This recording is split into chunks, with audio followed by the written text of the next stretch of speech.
te dit tu as sauté quelque chose. wasimbuka ikintu akavuga ngo hari icyo wasimbutse. C'est ça. Nuko bimeze. C'est comme ça que le prophète interprète les songes. Uko niko umuhanuzi asobanura. Toi tu rêves là-bas. Wowe ugahaguruka hariya. Lui ici il te rêve rêver. We akaba akubona uhagurutse. Il te rêve songer. We akarota akubona nawe urimo kurota. Quand tu viens, il a déjà rêvé ton songe. Akavuga ati namaze kurota inzozi zawe.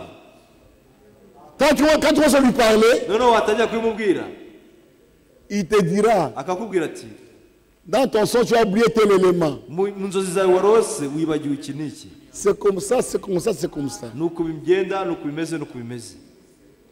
Voilà comment Dieu interprète les songes. Uko niko Imana isobanura inzozi. Ce n'est pas ce que nous faisons aujourd'hui dans les dénominations. Mu madini. Quand j'étais au Canada, j'étais passé dans une librairie. J'avais trouvé un gros livre là. Interprétation des songes. J'ai dit, je ne peux même pas l'acheter. Si tu vas tromper les gens, tu vas commencer à consulter comment on interprète les songes. Mais Dieu nous a envoyé un prophète qui nous a montré comment les songes s'interprètent.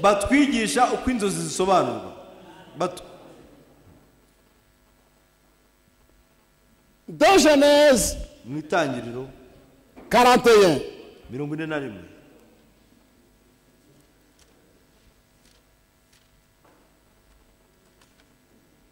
Pharaon a eu un rêve au temps de Joseph. Quand Dieu parle par un songe, aucun homme ne peut l'interpréter de lui-même. C'est un mystère. Il faut que cela soit révélé par Dieu lui-même.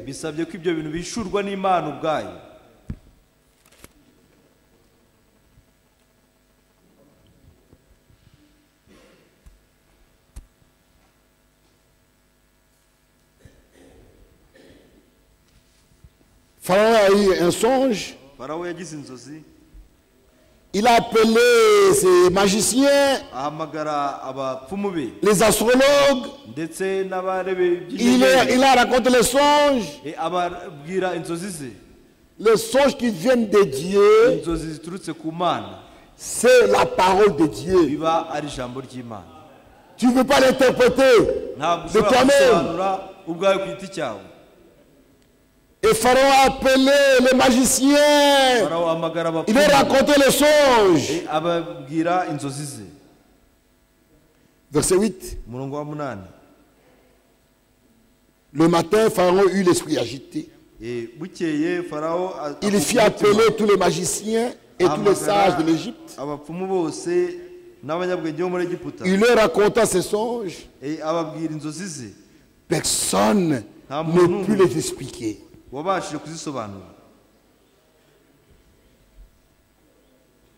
Et il était troublé. Un prisonnier qui était en prison avec Joseph, pour qui Joseph avait interprété les songes. Il dit, en prison, nous avons eu des songes avec mon ami. Et il y a un homme qui avait interprété exactement. Et il a appelé Joseph. Verset 15. Pharaon dit à Joseph, j'ai eu un songe. Personne ne peut l'expliquer. J'ai appris que tu expliques un songe. Après l'avoir entendu, Joseph répondit à Pharaon en disant, ce n'est pas moi. C'est Dieu qui donnerait une réponse favorable à Pharaon. Vous voyez, un prophète lui-même sait qu'il parle, lui ne peut pas interpréter. Mais comment vous prétendez interpréter les songes parce que vous êtes pasteur? Même le prophète, devant un songe, il est incapable. Il faut que Dieu puisse intervenir. Et il avait interprété pour lui. Et quand nous allons dans Daniel,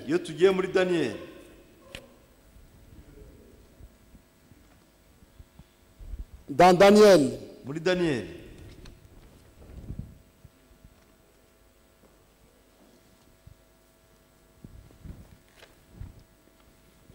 Nebuchadnezzar a eu un songe qu'il avait beaucoup troublé. Il a menacé de tuer même les gens. Il a dit, si vous ne me donnez pas les songes, je vais vous tuer. Les magiciens, les astrologues, tous ces gens-là, ce sont des menteurs. Les devins sont des menteurs. Quand tu vas devant un devin, il te demande, raconte-moi d'abord ce que tu as rêvé. Il va poser des questions pour commencer à chercher comment te tromper. Mais ici Dieu, il a fait oublier à Nebuchadnezzar le songe. Il a oublié ce qu'il avait rêvé. Il appelle les magiciens et les astrologues. Il dit, j'ai eu un rêve qui m'a troublé. Je l'ai oublié. Montre-moi ce que j'ai rêvé. Montre-moi ce que j'ai rêvé. Ainsi je saurai que vous avez l'explication. Les magiciens ont dit non, roi. Personne n'a jamais fait chose pareille. Personne. Aucun roi n'a jamais demandé de choses pareilles. Dis ce que tu as rêvé, nous allons interpréter. Ils ont échoué. Parce que le son de Nebuchadnezzar était Dieu qui avait parlé. Et quand Dieu parle, il faut un prophète pour interpréter. Et on a appelé Daniel. Quand on a appelé Daniel,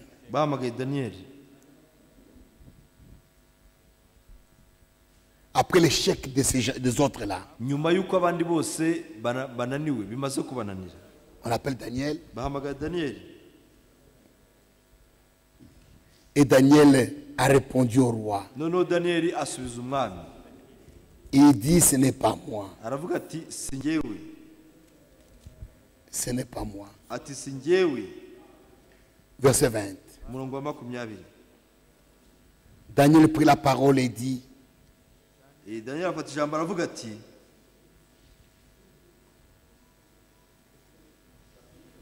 nous sommes au chapitre 2.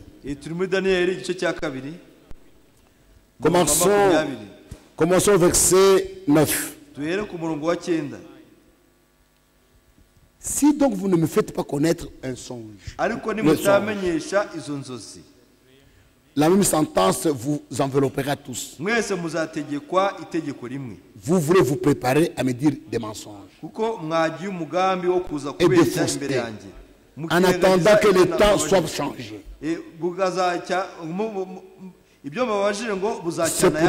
C'est pourquoi. Dites-moi les songes. Et je saurai si vous êtes capable de donner l'explication. Les Chaldéens répondirent au roi. Il n'est personne sur la terre qui puisse dire ce que demande le roi.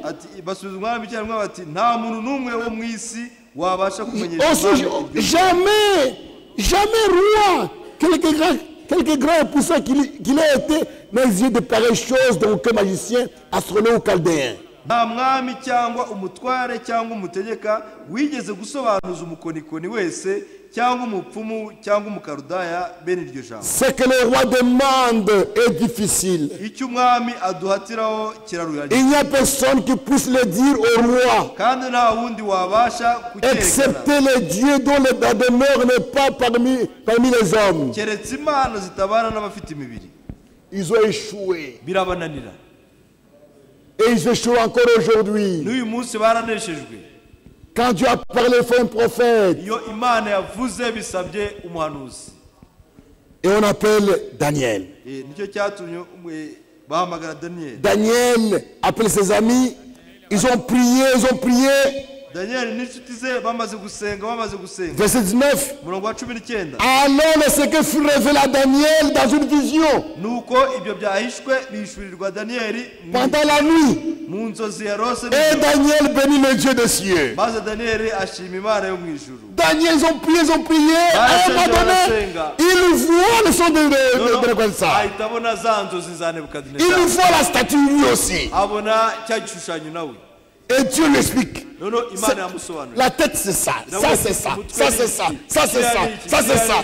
Quand il a vu la vision, Daniel prit la parole et dit, béni soit le Dieu, le nom de Dieu, d'éternité en éternité. À lui appartient la sagesse et la force.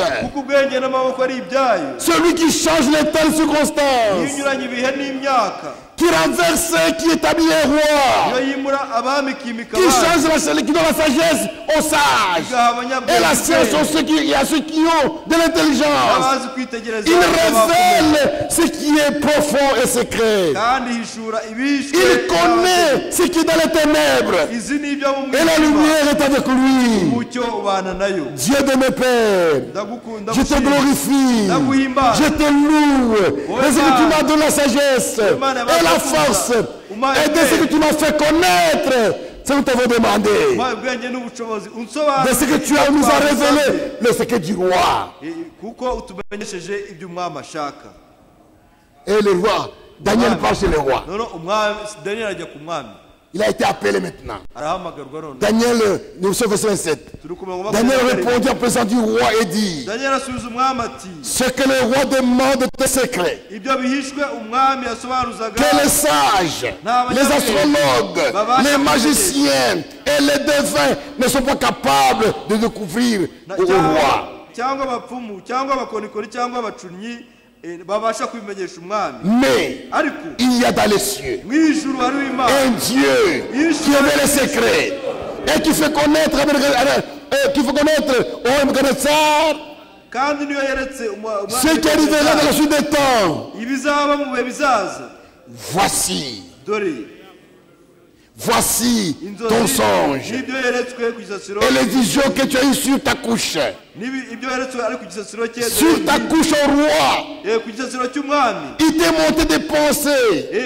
Tout ce qui sera après toi, après ce temps-ci. Et celui qui révèle le secret t'a fait connaître ce qui arrivera. Si ce secret m'a été révélé, si ce secret m'a été révélé, c'est le point qu'il y a en moi une sagesse supérieure à celle de tous les vivants. Mais c'est afin que l'explication soit donnée au roi. Et que tu connaisses les pensées de ton cœur. Oh roi, tu regardais et tu as vu une grande statue. Donc elle s'est dit, c'est ça. Et frère Branham, dans la prédication non blasphématoire, il explique, il dit que c'est ainsi que les songes s'expliquent. Pas autrement. Pas autrement. Il dit c'est ainsi que le son s'explique. Celui qui qui peut interpréter un songe, il doit d'abord voir ce songe lui-même. En vision ou en songe. Mais toi tu n'as rien vu, tu veux expliquer quoi?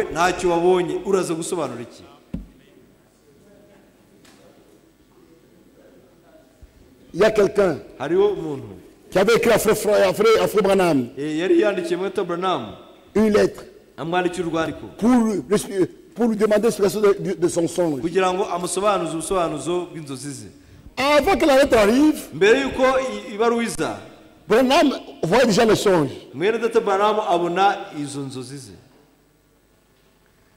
Cet homme, c'était un vrai prophète. Je vous lis cela pour terminer. Dans nos blasphématoires, paragraphe 90, paragraphe 99 au paragraphe 103. Eh bien, à peine j'avais reçu la lettre et que je l'avais ouverte, avant que je la lise, j'ai vu son rêve. J'ai vu son rêve. Eh bien, c'est de cette façon que les rêves sont interprétés.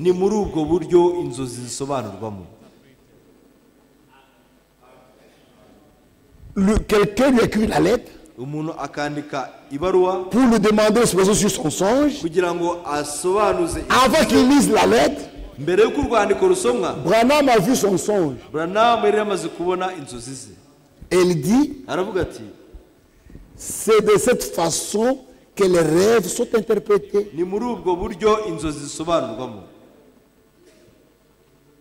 Pas autrement. Eh bien, beaucoup d'entre vous sont venus vers moi avec des rêves et m'ont dit des choses concernant les rêves. J'ai dit, attendez une minute. Vous ne m'avez pas tout raconté. Et je reviens en arrière. Et je le capte. Donc, si vous ne pouvez pas dire ce que vous avez rêvé, comment savez-vous si l'interprétation est juste ou pas? Vous voyez? Vous devez voir le rêve. La vision doit vous montrer le rêve. Quand vous voyez le rêve que la personne a rêvé et que vous pouvez leur dire avant qu'il vous le raconte, alors vous connaissez l'interprétation.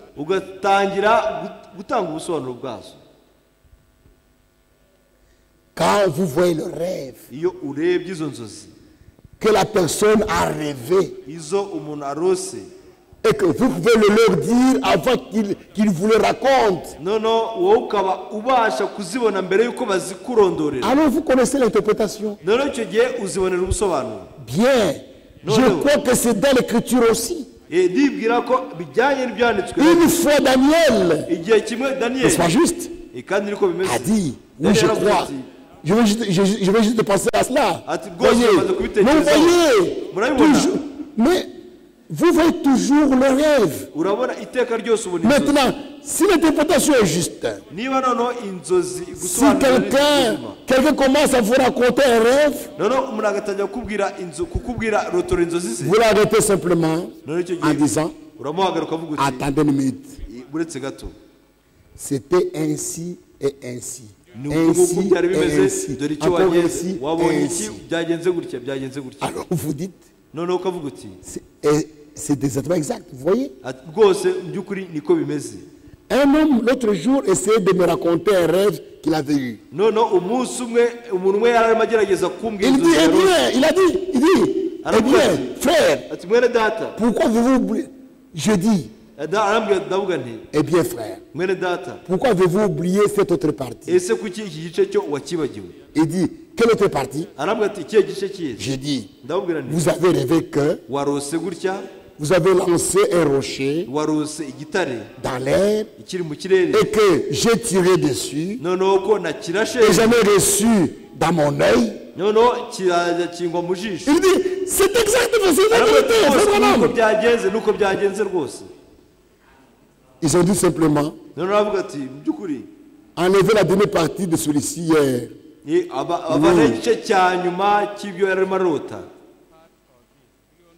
Oui, oui. Donc vous y êtes, vous voyez. Dites la vérité là-dessus. Mais vous voyez, cela révèle toujours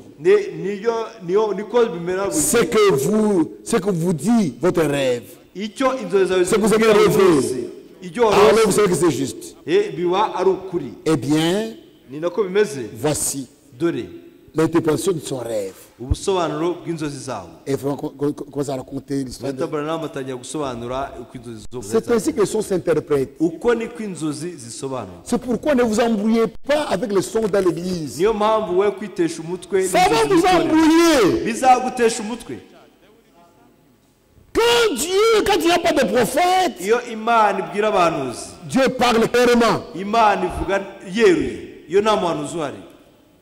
S'il t'a parlé en symbole, il te parlera à toi-même. Ne venez pas voir le pasteur, il ne verra rien pour toi. Voilà comment on doit gérer les dons dans l'église et les sons dans l'église. Que Dieu vous bénisse.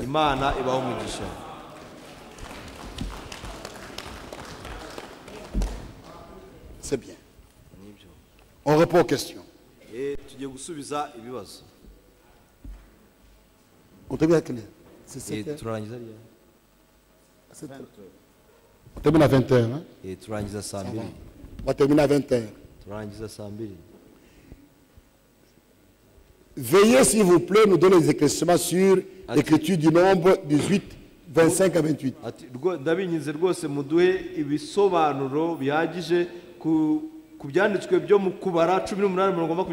Qui nous parle des dîmes de la dîme. Cela veut dire quoi? Ça s'interprète comment?